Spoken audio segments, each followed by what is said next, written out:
আপনি কি জানেন মহাদেব একবার এমন এক স্থানে তপস্যা করেছিলেন যেখানে সময় থেমে গিয়েছিল?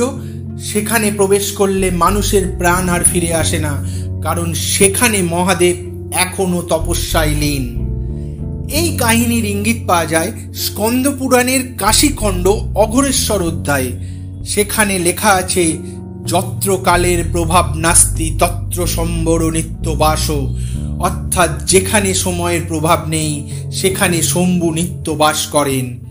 এই জায়গাটির নাম ছিল অঘোরেশ্বর তপবন। এক সময় কাশীনগরীর দক্ষিণে এক অরণ্যে রাত্রিরের সময় কেউ যেত না। সেই জায়গা এক বিশেষ মন্ত্রে ঢেকে রাখা ছিল, কালের বন্ধন। মহাদেব নিজেই সেই মন্ত্র উচ্চারণ করেছিলেন যখন পৃথিবীতে কাল ভয় ছড়িয়ে পড়েছিল। যমরাজের দূতরা হঠাৎ মানুষের মৃত্যু তারিখ পরিবর্তন শুরু করে দিয়েছিলেন।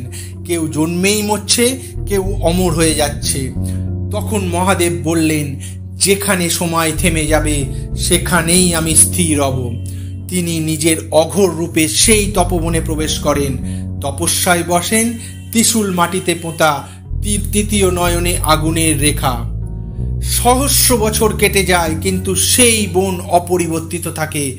গাছ বড় হয় না, ফুল ঝরে না, দিন রাত বদলায় না। স্থানীয় সাধুদের মতে সেই জায়গায় আজও বাতাস বয়ে গেলে ওং অঘোরেশ্বরায় নমঃ ধ্বনি শোনা যায়।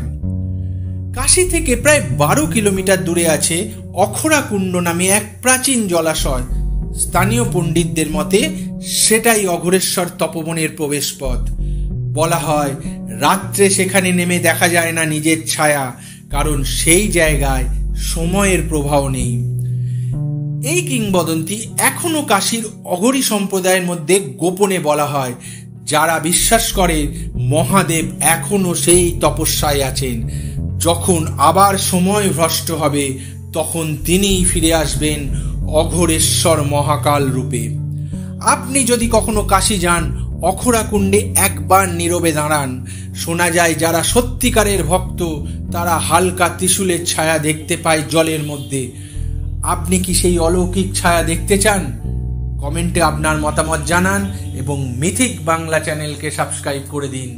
মিথিক বাংলা, যেখানে পুরাণ জীবন্ত হয়।